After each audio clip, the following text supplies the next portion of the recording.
Bab 46. Rindu. Leo sudah menyelesaikan pekerjaannya di luar kota. Ia kembali pulang ke rumahnya dengan harapan akan bertemu dengan istri kecilnya. Namun ketika ia tiba di rumah, suasana rumah tampak lengang dan sepi baginya lantaran ia tak melihat sosok gadis muda yang belakangan ini selalu bermain di hati dan pikirannya. "Tuan, Anda sudah kembali," ucap Huria menyambut kepulangan Leo yang terus menatap sisi ruang lantai atas yang sering dilalui Safira ketika keluar dari ruang belajarnya. Huria sangat mengerti apa yang diharapkan oleh majikannya itu ketika melihat ke lantai atas. Ia tersenyum mengetahui Leo sedang merindukan gadis manis yang kini berada di luar kota berwisata bersama teman-teman sekolahnya. "Tuan, 2 hari lagi Nona Safira akan pulang," kata Huria. "Ya, aku tahu," sahut Leo singkat kemudian mendudukkan dirinya pada sofa yang empuk di ruang tengah sembari melonggarkan ikatan dasi pada lehernya. "Tuan, saya akan siapkan air mandi untuk Anda," kata Huria sembari membawa jas Leo untuk dibersihkan. "Ya, El," sahut Leo lagi. Leo menghela nafas merasakan lelah setelah seharian berada di perjalanan dari luar kota. Sekali lagi ia melihat ke lantai atas sambil membayangkan sosok Safira yang sedang melangkah manja sambil menggodanya. Secepatnya Leo menggelengkan kepalanya untuk menyadarkan dirinya yang telah dikuasai oleh bayangan gadis yang menikah secara kontrak dengannya. Bayangannya selalu saja mempermainkan pikiranku. Apa aku jatuh cinta padanya? Cih, tidak. Pernikahan kami hanya sebatas kontrak saja dan akan berakhir dalam kurun waktu 2 tahun. Tidak seharusnya aku jatuh cinta pada Safira," gumam Leo dalam hatinya sembari menyandarkan kepalanya pada sisi sofa yang ia duduki. Kemudian ia teringat akan keinginannya memiliki anak dari Safira. "Tapi bagaimana dengan rencanaku memiliki anak dengannya? Apa status yang akan anakku miliki bila pernikahanku dengan Safira dilandasi dengan kontrak? Apalagi semua orang tahu bahwa aku masih single karena aku tidak pernah mengumumkan pernikahanku dengan Safira pada semua orang," gumam Leo lagi dengan kepalanya yang terasa nyut-nyutan memikirkan hal itu. Tak lama berselang Huria kembali menghampiri majikannya yang tampak dilema di ruang tengah itu. "Apa yang sedang dipikirkan Tuan Leo? Kenapa wajahnya tampak gusar?" tanya Huria dalam hatinya. Leo segera menoleh saat pelayan setianya itu datang mendekatinya. "Tuan, air mandinya sudah siap," ucap Huria. Leo diam sejenak tak menanggapi apa yang dikatakan Huria kepadanya lantaran pikirannya masih bimbang memikirkan keinginannya terhadap Safira yang hanya ia nikahi secara kontrak. "Huria, aku ingin menanyakan satu hal padamu," kata Leo. "Silahkan Tuan," ucap Huria. "Kau tahu kan maksudku menyuruhmu menghentikan memberi Safira pil kontrasepsi itu," kata Leo. Dengan senyuman agar sedikit sumringah, Huria pun menggugkan kepalanya. "Semoga keinginan Anda cepat terkabulkan, Tuan. Saya juga ingin sekali mendengar suara tangisan bayi di rumah sebesar ini," ucap Huria mendoakannya. Tapi tidak ada yang mengetahui kalau aku sudah menikah kecuali teman dan keluargaku, Huria," kata Leo berkeluh kesah pada pelayannya itu. "Apa maksud Tuan? Tuan tidak ingin anak Tuan disebut sebagai anak haram?" tanya Huria. "Ya, itu yang membuatku sedikit resah," sahut Leo. "Tuan, kenapa Anda resah sampai seperti ini? Anda bisa mengabarkan mengenai pernikahan Anda dengan Nona Safira supaya semua orang tahu bahwa Anda sudah menikah dan memiliki istri," kata Huria. Leo menatap wajah pelayan setianya yang sudah ia anggap seperti keluarganya sendiri. Tuan, bisa melakukan acara resepsi pernikahan dengan Nona Safira. Kata Huria lagi, di usianya yang masih 17 tahun. Apa kata orang nanti? Kata Leo. 18 tahun, Tuan. Sahut Huria membuat Leo menatapnya sambil mengerutkan kedua alis matanya. 18 tahun katamu? Tanya Leo. Lihat Tuan. 2 minggu yang lalu Nona Safira berulang tahun yang ke-18 tahun. Sahut Huria membuat Leo terkejut. Dia tidak mengatakan apapun padaku. Kata Leno, begitulah Nona Safira, dia selalu diam apabila tidak ada yang bertanya mengenai hidupnya. Saya tahu dia baru saja berulang tahun karena saya tidak sengaja menemukan sobekan kertas kado yang bertuliskan ucapan selamat ulang tahun dari temannya. Kata Huria. Leo tampak kesal pada dirinya lantaran ia tidak mengetahui hari ulang tahun istrinya sendiri. Tuan, saya bukan bermaksud untuk mengurusi kehidupan pribadi Anda, tapi menurut saya status anak yang akan dilahirkan harus jelas kalau tidak itu akan mempengaruhi masa depannya. Kata Huria lagi. Ya, kau benar Huria. Sahut Leo. Leo segera bangkit dari sofa itu dan melangkah menaiki anak tangga menuju lantai atas lalu masuk ke dalam kamarnya.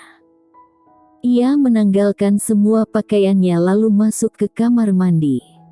Di sana ia berendam di dalam bathtub yang berisikan air hangat guna merelaksasikan tubuhnya yang terasa lelah. Kedua matanya terpejam masih membayangkan Safira yang berada jauh dari jangkauannya. Ia juga memikirkan setiap perkataan Huria yang ia anggap benar bahwa setiap anak yang dilahirkan harus memiliki status yang jelas. Setelah mandi, Leo mengenakan pakaian santainya saat berada di rumah. Ia meraih ponselnya untuk menghubungi kedua orang tuanya yang sedang berada di Australia. Halo pria mandul, ucap Mia saat menerima panggilan dari putranya. Julukan apa itu? Menyebalkan sekali. Gerutu Leo sewot. Itu julukan baru untukmu karena kau tidak bisa menghamili menantuku. Pekik Mia kesal lantaran sudah tidak sabar ingin menimang cucu. Cih, kenapa harus terburu-buru? Aku. Tentu saja harus terburu-buru karena aku dan papamu sudah tua. Apa kau tahu itu? Hah. Pekik Mia lagi memotong perkataan Leo bahkan membuat telinga putranya itu pengang saat berbicara dengannya melalui sambungan telepon. Cih, ada yang ingin aku katakan, kata Leo sambil menggerutu. Apa? Katakan saja. Kata Mia tak kalah sewotnya. Sementara Gustav yang duduk di sebelah istrinya itu hanya bisa menghela nafas sambil geleng-geleng mendengar perseteruan antara istri dan putranya. Aku ingin mengadakan acara resepsi pernikahan, kata Leo. Bruk. Gustav langsung kaget saat melihat tubuh Mia ambruk begitu saja. Mia tampak syok mendengar apa yang baru saja disampaikan oleh Leo kepadanya. Sayang, kau kenapa? Tanya Gustav panik sekaligus khawatir menatap istrinya. Ah, apa aku tidak salah dengar tadi atau aku sedang bermimpi? Aku sangat terkejut mendengarnya, Gustav. Kata Mia dengan nada bicaranya yang sedikit gemetar. Apa? Ada apa? Apa yang kau dengar? Tanya Gustav bingung. Kita harus segera menemui putra kita untuk membicarakan mengenai resepsi pernikahannya bersama Safira. Kata Mia. Apa? Benarkah? Ucap Gustav tampak sumringah dan Mia menganggukkan kepalanya menanggapi ucapan suaminya tersebut. Gustav segera meraih ponsel Mia dan berbicara dengan Leo yang masih menunggu. Halo, Leno. Apa benar kau akan mengadakan resepsi pernikahanmu dengan Safira? Tanya Gustav hanya ingin meyakinkan dirinya saja. Lia, sahut Leo singkat. Hahaha, Kalau begitu papa akan mengundang semua relasi dan juga kerabat kita untuk menghadiri resepsi pernikahan kalian. Papa akan membuat acara resepsi yang sangat meriah. Seru Gustaf sangat senang. Terserah papa, sahut Leo dengan nada datar. Pa, aku ingin acaranya bulan depan, kata Leo. Baiklah, sahut Gustaf. Kalau begitu aku tutup dulu teleponnya, kata Leo lagi seraya memutuskan sambungan teleponnya dengan kedua orang tuanya. Setelah berbicara dengan putranya melalui sambungan telepon, Gustaf membantu Mia untuk bangkit dari lantai. Ia memapah istrinya tersebut sampai ke ranjang tidur mereka. Apa kata Leo tadi? Tanya Mia pada suaminya. Leo ingin resepsi pernikahannya diadakan bulan depan, kata Gustaf. Apa? Bulan depan? Itu terlalu cepat, pekik Mia terkejut. Bukankah lebih cepat akan lebih baik? Tanya Gustaf. Apanya yang lebih baik? Pekik Mia lagi. Resepsi pernikahan itu harus disiapkan secara matang. Aku ingin acara resepsi pernikahan yang sempurna untuk mereka, ucap Mia dengan ekspresi wajah yang begitu antusias. Malam harinya Leo tampak duduk sendiri di ruang makan. Ia merasakan suasana sepi di dalam ruangan itu tanpa kehadiran sosok Safira yang biasanya duduk di sebelahnya sambil menyantap makan malam, bahkan mereka juga sering beradu mulut lantaran hanya hal-hal sepele saja. Huria melihat Leo tidak menghabiskan makan malamnya yang tampak bersisa banyak di piring bekasnya makan. Huria hanya menghela nafas panjang sambil melirik sang majikan yang melangkah menaiki anak tangga menuju lantai atas. Huria, kapan Nona Safira akan pulang? Tanya Gina. Besok lusa, sahut Huria sembari merapikan piring di atas meja.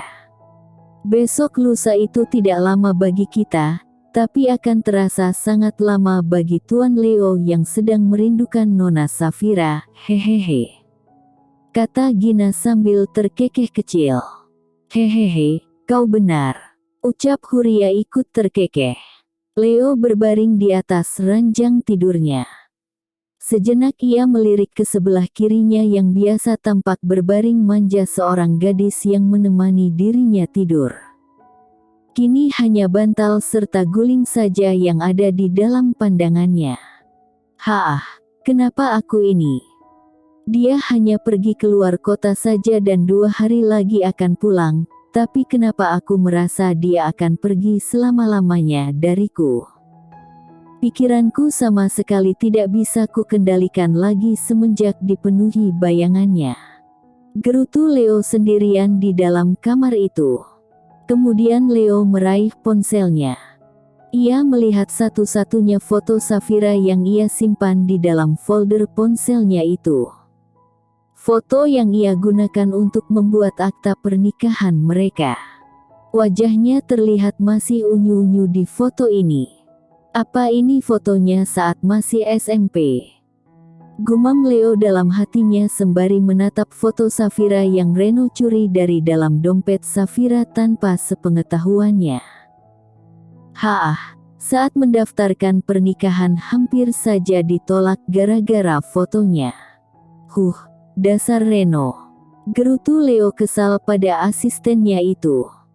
Di salah satu kamar tempatnya menginap, Safira sedang berbaring di atas ranjang yang terpisah dengan Sena. Safira melirik Sena yang sudah tertidur dengan pulas, sementara dirinya masih enggan untuk memejamkan kedua matanya dikarenakan rasa rindu yang melanda hatinya. 2 hari lagi, tapi kenapa terasa lama sekali? Aku ingin segera pulang, ucap Safira dalam hatinya seketika Safira tersadar akan rasa rindu yang sedang melanda hatinya. Kenapa aku tiba-tiba merindukan si pria menyebalkan itu? Kalau aku pulang ke rumah dia pasti akan menggangguku terus. Gerutu Safira sewot sendiri karena mengingat setiap perlakuan Leo yang sering membuatnya kesal.